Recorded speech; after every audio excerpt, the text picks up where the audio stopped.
الحمد لله رب العالمين والصلاة والسلام على سيد الأنبياء والمرسلين اما بعد فاعوذ بالله من الشيطان الرجيم بسم الله الرحمن الرحيم. الحمدللہ الفرقان پروگرام میں مختلف نیک اعمال اور برے اعمال کی معرفت، ان کی بارے میں ضروری تفصیل اور نیک اعمال کی ترغیب، برے اعمال سے بچنے کی ترغیب کا بیان چل رہا ہے، اور اصل اس کا مقصود یہی ہے کہ عقیدے کی اصلاح کے بعد انسان نیک اعمال کی معرفت سے غافل نہ رہے، بلکہ نیک اعمال کی معرفت حاصل کرے. اسی طرح جو برے اعمال و افعال ہیں جن سے شریعت نے بچنے کا حکم دیا ہے ان کو اچھی طرح پہچانے، اور اس کے بعد پھر صحیح نیک عمل اور حقیقتاً برے عمل سے بچنے کی کوشش کرے. تو اس کی برکت سے اللہ تبارک و تعالی اسے درجات کی بلندی عطا فرمائے گا. نیک اعمال کی کثرت گناہوں کا کفارہ بنتی ہے. بعض اوقات ایک گناہ سے بچنا سابقہ گناہوں کا کفارہ بن جاتا ہے، اللہ تعالیٰ خوش ہو کے گناہوں کی بخشش کا سامان فرما دیتا ہے. تو غرض یہ کہ عقیدے کی اصلاح کے ساتھ ساتھ نیک اعمال کی معرفت، اور پھر معرفت حاصل کرنے کے بعد عمل کی سعادت، یہ ایک مسلمان کے لیے بہت ہی بڑا انعام ہے جس کے لیے اسے ساری زندگی کوشش کرنی چاہیے. پچھلے پروگرام میں جو اب ہمارا موضوع چل رہا ہے وہ بیویوں کے حقوق کے بارے میں ہے، عورتوں کے حقوق کے بارے میں ہے کہ نبی کریم صلی اللہ علیہ وسلم نے مختلف مقامات پر عورتوں کے حقوق کا ذکر فرمایا، اور ایک شوہر کو چاہیے کہ وہ عورتوں کے حقوق کو اچھی طرح سمجھے. اس کا خلاصہ میں نے پچھلی دفعہ بھی کچھ تھوڑی سی باتیں عرض کی تھیں کہ قرآن عظیم میں اللہ تبارک و تعالی نے واضح طور پہ فرمایا کہ یا ایھا الذین آمنوا قوا انفسکم واہلکم نارا وقودھا الناس والحجارہ، کہ اے ایمان والو اپنے آپ کو اور اپنے گھر والوں کو جہنم کی اس آگ سے بچاؤ جس کا ایندھن آدمی اور پتھر ہیں. یعنی اللہ تعالیٰ انسانوں کو جہنم میں ڈالے گا، اور جو جن ایسے پتھر کے جن کی عبادت کی گئی انہیں جہنم میں ڈالا جائے گا. اور یہ پتھروں کو جہنم میں ڈالنا اصل میں جہنمیوں کی حسرت بڑھانے کے لیے ہوگا. اب اس کا یہ شروع کا حصہ اس میں دیکھیے کہ ایمان والوں سے خطاب ہے، اور حقیقتاً گھر کے سرپرست سے خطاب ہے. شوہر بن جانا بہت آسان ہے، یعنی ایجاب و قبول کے بعد، لیکن حقیقی طور پر کامل شوہر بننا یہ واقعی تھوڑا سا مشکل کام ہے. اللہ تبارک و تعالیٰ نے ایک شوہر کو، ایک گھر کے سرپرست کو ایک امتحان میں مبتلا فرمایا کہ اپنے آپ کو اور اپنے گھر والوں کو جہنم کی آگ سے بچاؤ. اب کس طرح بچاؤ؟ مفسرین نے بیان فرمایا کہ گھر والا اپنے آپ کو جہنم کی آگ سے اس طرح بچائے گا کہ وہ علم دین سیکھے، اپنے عقیدے کی اصلاح کرے، نیک اعمال کی اصلاح کرے، گناہوں سے بچے اور نیک اعمال کا ارتکاب کرے. اور اپنے گھر والوں کو جہنم کی آگ سے بچانے کا مطلب یہ ہے کہ انہیں علم دین سکھائے، ان کی دینی تربیت کرے، انہیں نیکی کا حکم دے اور برائی سے روکے. اس طریقے سے گھر والے بھی پھر جنت کے مستحق ہوں گے اور جہنم سے بچیں گے. لہذا ہمیں اس بات کا مکلف بنا دیا گیا ہے کہ اپنے گھر والوں کی اصلاح کا سامان کریں، اور ان کے لیے جنت میں جانے کی جو تیاریاں ہیں اس میں معاون ہوں، اور وہ تمام اسباب اور آلات انہیں مہیا کیے جائیں کہ جن کی برکت سے جنت کا راستہ ان کے لیے آسان ہو جائے، ورنہ اس حکم خداوندی کی مخالفت کرنے کی بنا پہ گھر کے سرپرستی گرفت کا سامان ہوگا. اب چونکہ ہمارا ایک معاشرہ عجیب معاشرہ ہے کہ اس میں عورت کو بڑی حقارت کی نگاہ سے دیکھا جاتا ہے، اور ابتدا سے یہ دیکھا جاتا ہے کہ جب بچی گھر میں پیدا ہوتی ہے تو ماں باپ کا منہ بن جاتا ہے، دادا دادی نانا نانی کا منہ بن جاتا ہے، اور خاندان والے ایسا لگتا ہے کہ معاذ اللہ خوشخبری نہیں دے رہے بلکہ آ کے تعزیت کر رہے ہیں. او جی افسوس ہوا، اچھا بچی ہو گئی، او ہو. تو ایسا لگتا ہے کہ معاذ اللہ ایک بڑی آفت، بڑی مصیبت نازل ہوئی ہے، بچی پیدا نہیں ہوئی بلکہ گھر کا کوئی فرد مر گیا ہے اور یہ افسوس کرنے کے لیے آ رہے ہیں. حالانکہ اللہ تعالیٰ کی مشیت دیکھیے کہ ہمارے نبی کریم صلی اللہ علیہ وسلم کے 4 صاحبزادے ہوئے، لیکن چاروں کے چاروں بچپن میں انتقال کر گئے. آپ کی اگر زندہ رہی ہیں تو بچیاں زندہ رہی ہیں، اور بی بی فاطمہ رضی اللہ تعالی عنہا آپ کی وہ اولاد ہیں کہ ہر مرد کی نسل بیٹے سے چلتی ہے، لیکن اللہ تبارک و تعالیٰ نے اپنے حبیب کریم صلی اللہ علیہ وسلم کو یہ خصوصیت سے نوازا کہ آپ کی نسل آپ کی بیٹی سے چلی ہے. تو جو جتنے بھی سیدہ فاطمہ رضی اللہ تعالی عنہا کی آل میں ہیں انہیں سید کہا جاتا ہے، اور وہ نبی کریم کے آل رسول کہلاتے ہیں، سرکار کی آل والے کہلاتے ہیں. تو بیٹی تو اتنی قیمتی چیز ہے، اور جیسے حدیث بھی آپ نے بارہا سنی ہوگی کہ نبی کریم صلی اللہ علیہ وسلم نے فرمایا کہ جس کی اگر ایک بیٹی ہو اور وہ اس کی اچھی تعلیم و تربیت کرے، اچھے اس کو علم سکھائے، پھر جب جوان ہو جائے تو اس کی شادی کر دے، تو وہ اور میں جنت میں بالکل اس طرح ہوں گے جس طرح یہ دو انگلیاں. اب اندازہ فرمائیں کہ اتنا قرب اللہ تعالیٰ عطا فرمائے گا. بیٹے کی پیدائش پر، بیٹے کی تربیت پہ اس انعام کا تذکرہ سرکار نے نہیں فرمایا، اس لیے کہ اللہ تعالیٰ اور اس کے رسول کریم صلی اللہ علیہ وسلم بہتر جانتے ہیں کہ ہم جیسے دقیانوسی ذہن رکھنے والے اور اسلام کی تعلیمات کی روشنی میں پروان چڑھنے کے باوجود جہالت کو گلے لگانے والے ضرور بچیوں کو دیکھ کر اپنے دل میں برا خیال لائیں گے، اور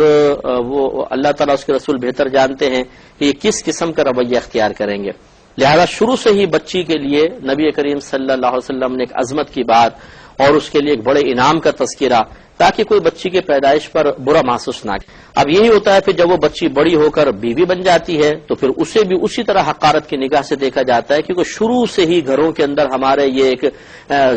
ذہنی غلط تربیت کا اقدام کیا جا رہا ہوتا ہے کہ جو عورت حقیر ہے، عورت حقیر ہے، عورت حقیر ہے. ایک بیٹا اپنی ماں کو دیکھتا ہے کہ باپ اسے گالیاں بک رہا ہے، مار رہا ہے، پیٹ رہا ہے، بار بار اسے اس کے عورت ہونے کا احساس دلایا جا رہا ہے، مہمانوں کے سامنے اس کو بے عزت کیا جا رہا ہے، ذلیل کیا جا رہا ہے، تو بچوں کے ذہن میں بھی یہ بات اچھی طرح بیٹھ جاتی ہے کہ عورت کوئی تعظیم کے لائق چیز نہیں ہے، عورت کو کوئی عزت نہیں دینی چاہیے. جب عورت ایک میری ماں کی شکل میں ہے تو وہ لائق تعظیم نہیں کہ باپ اسے مار رہا پیٹ رہا ہے، تو جب وہ میری بیوی کی شکل میں ہوگی تو میں بھی ایسے ہی کروں گا. اور ہوتا ایسا ہی ہے کہ عموماً جو باپ اپنی بیوی کے ساتھ برا سلوک کرتا ہے اس کے بچے پھر اپنی بیوی کے ساتھ بھی ویسے سلوک کرتے ہیں، کیونکہ باپ سے ایک عملی تربیت حاصل کر چکے ہوتے ہیں. تو ہمارے ہاں پھر بیوی کو انتہائی حقارت کی نگاہ سے دیکھا جاتا ہے، بات بات پہ ماں بہن کی گالیاں بک دینا، خود بچوں کے سامنے اس کو مارنا پیٹنا ذلیل کر دینا، خاندان کے سامنے ذلیل کرنا، اور نان نفقے میں تنگی کرنا. اگر بیوی کوئی مطالبہ کر دے تو اس کے جواب میں اس کی عزت کو اس کے ہاتھ پر 2 منٹ کے اندر رکھ دینا، اور مختلف قسم کے برے سلوک عورت کے ساتھ جاری و ساری رہتے ہیں. اپنی ڈانٹ ٹپٹ کو بالکل جائز سمجھنا چاہے غلط کیوں نہ ہو. بیوی اگر ایک جملہ بھی سامنے سے بول دے تو اس کو بدتمیزی کا لقب دے دینا کہ یہ بدتمیز ہے اور زبان دراز ہے اور یوں کرتی ہے اون کرتی ہے. خود چاہے لاکھ فلمیں ڈرامے دیکھیں، عورتوں کو دیکھتے رہیں، بد نگاہی کرتے رہیں، کوئی بات نہیں. بیوی اگر کسی سے صحیح اپنے کزن سے بھی گفتگو کر رہی ہے، اس کے دل میں کوئی برا خیال نہیں ہے، تو فوراً شکوک و شبہات کی نظر سے دیکھ کر اور اس پہ فوراً الزام تراشی کر دینا اور بڑے بڑے الزام اس کے دامن پہ لگا دینا اور مارنا پیٹنا ان باتوں کی بنا پر کہ کیوں تم نے فلاں سے بات کی، کیوں میں تمہیں دیکھ رہا تھا تم نے فلاں کی طرف دیکھا تھا، بس مسکرائی کیوں تھی. کہ کسی بھی طریقے سے کوئی عورت کو ذلیل کرنے، بے عزت کرنے، مارنے پیٹنے کا موقع مل جائے اور پھر پوری اپنے باہر کی بھڑاس جو جمع شدہ تھی اس کو بیوی کے اوپر نکال دینا، یہ ہمارے ہاں اس لیے زیادہ رائج ہے کہ ہم نے عورت کی عظمت کو نہیں سمجھا. نبی کریم صلی اللہ علیہ وسلم نے جو بیویوں کے بارے میں خصوصاً مردوں کو تلقین کی اس کو پڑھنے کی ہمارے پاس فرصت نہیں ہے، اور نہ اس کو جاننے کی فرصت ہے، نہ اس کی کوئی اہمیت ہے، نہ اس طرح کی کوئی دینی تربیت کا اہتمام ہے. اور بہت معذرت کے ساتھ کہ ہمارے ہاں مطلب میں اس کی کوئی اہمیت ہے، نہ اس طرح کی کوئی دینی تربیت کا اہتمام ہے. اور بہت معذرت کے ساتھ کہ ہمارے ہاں مطلب میں بہرحال میں ایک علمی طبقے کو معاذ اللہ کوئی مورد الزام اس انداز سے نہیں ٹھہرا رہا ہوں کہ کوئی برا محسوس کرے، لیکن بہرحال ایک کوتاہی ضرور ہے کہ ہمارے مرد حضرات مسجدوں میں جاتے ہیں، جمعے کی نماز پڑھنے، عیدین کے لیے جاتے ہیں، اور وہاں پہ بیانات ہوتے ہیں، علماء بیان کر رہے ہوتے ہیں، روڈوں پہ بیانات ہوتے ہیں، اسٹیجز پہ بیانات ہوتے ہیں، لیکن بہت ہی کم ایسا ہوتا ہے کہ حقوق العباد، حقوق اللہ کے موضوعات پر بیان ہوں. زیادہ تر بس ادھر ادھر کی رتب و یابس ہوتی ہیں. اور اسی طرح دینی تربیت کے فقدان کی کثرت کی بنا پر پھر یہ تمام چیزیں ہمیں نظر آتی ہیں. اگر مرد حضرات خصوصاً اپنی ذمہ داری کو دینی تعلیم کی روشنی میں سمجھیں، اس کا احساس کریں اور اس کا باقاعدہ پریکٹیکل بھی کریں، ایک گھر سنورے گا، پھر ان کی اولاد دیکھے گی، وہ اسی چیز کو اختیار کرے گی، اس کا اچھا اثر مرتب ہوگا، اور یوں ہمارا معاشرہ آہستہ آہستہ سنورتا چلا جائے گا. تو اس لیے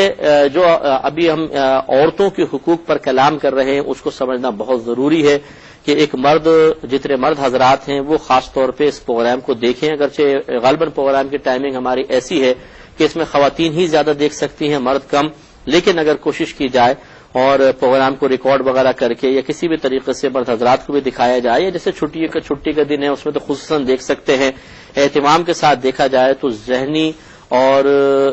اس کے علاوہ ظاہری باطنی تربیت کا بہت زیادہ اہتمام و انتظام ہو سکتا ہے۔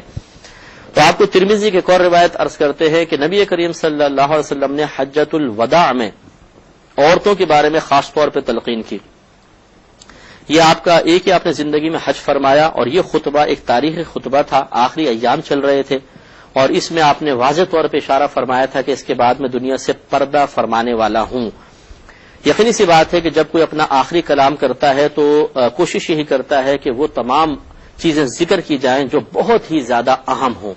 فضول باتوں پہ تو نبی ویسے ہی کلام نہیں کرتے ہیں، لیکن پوری زندگی کلام کرنے کے ساتھ ساتھ آخری وقت میں جن ٹاپکس کا، جن عنوانات کا نبی کریم صلی اللہ علیہ وسلم نے انتخاب فرمایا وہ یقیناً بہت اہمیت کے حامل تھے، اور انہی میں سے ایک موضوع نبی کریم صلی اللہ علیہ وسلم نے عورت کو بھی لیا تھا بحیثیت بیوی کے۔ نبی کریم نے اس کے حقوق کا تذکرہ کیا۔ چنانچہ حضرت عمرو بن احوص جشمی رضی اللہ تعالی عنہ سے روایت ہے،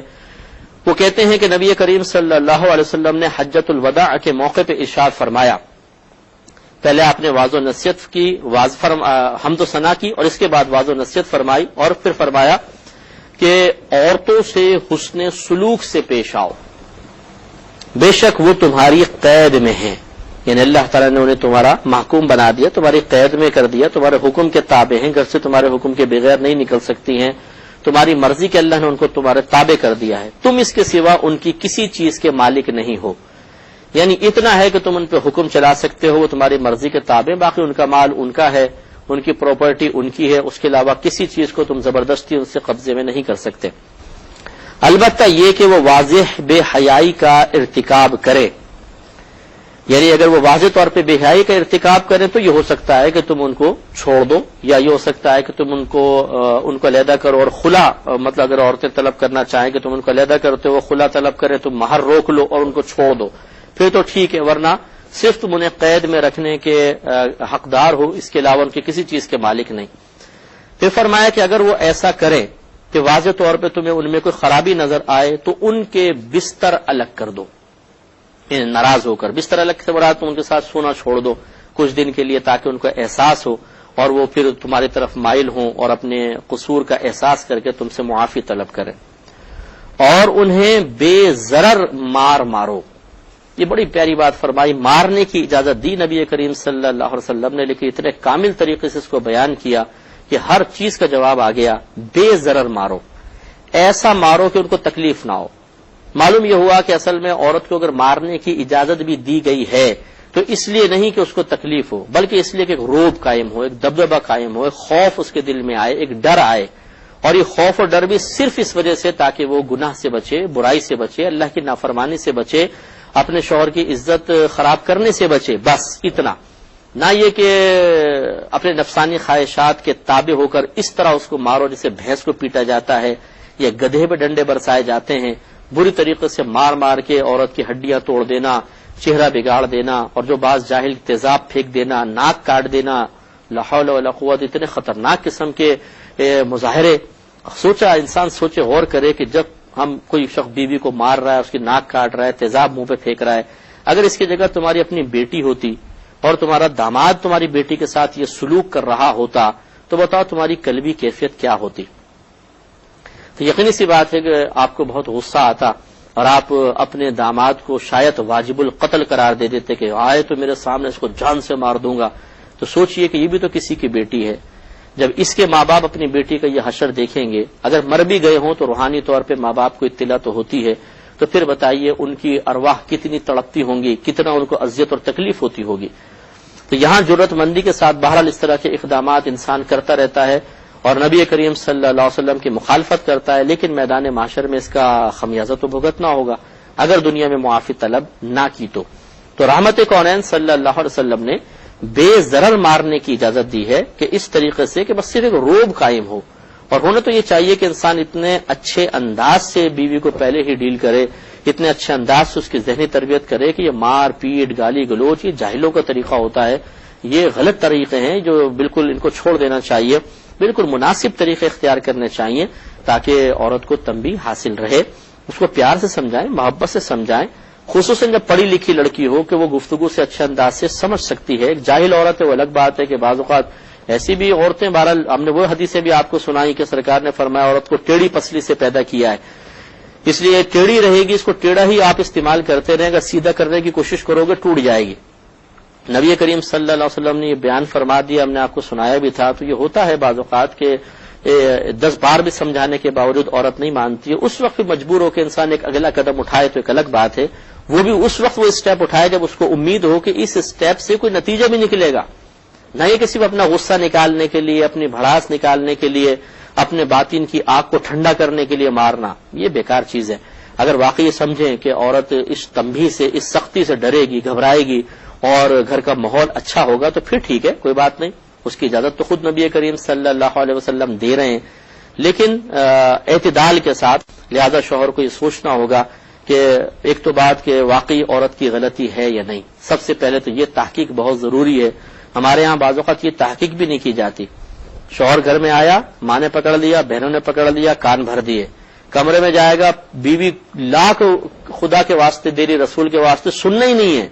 پہلے مارنا پیٹنا خوب خب کر کے اب بولو، کیا فائدہ اب بولنے کا؟ پہلے فریق ثانی کی بھی سنیں۔ ہم مردوں کو یہ مشورہ دیں گے، بہنیں اگر سن رہی ہیں تو برا نہ مانے، مردوں کے لیے مشورہ یہ ہے کہ ایک عورت کی بات سن کر کبھی بھی دوسرے کے بارے میں کوئی نتیجہ مرتب نہیں کیجیے گا۔ وہ ایک عورت چاہے آپ کی والدہ ہو، چاہے آپ کی زوجہ ہو، چاہے آپ کی بہن ہو، چاہے اور کوئی ہو، چاہے وہ ٹیچر ہی کیوں نہ ہو، جب تک آپ دوسری کی بات نہ سن لیں کبھی بھی کوئی نتیجہ نہیں نکالیے گا، ورنہ انتہائی گمراہ ہوں گے، ٹھوکریں کھائیں گے اور پچھتاوے کی آگ میں جلتے رہیں گے، اور بعض اوقات ایسے غلط اقدامات ہو جائیں گے کہ انتہائی ظلم کے مرتکب ہو کر جہنم میں بھی جا سکتے ہیں۔ اس میں انشاءاللہ سلسلہ کلام اگر اللہ نے زندگی عطا فرمائی تو ضرور جاری رہے گا۔ نیکسٹ پروگرام میں وآخر دعوانا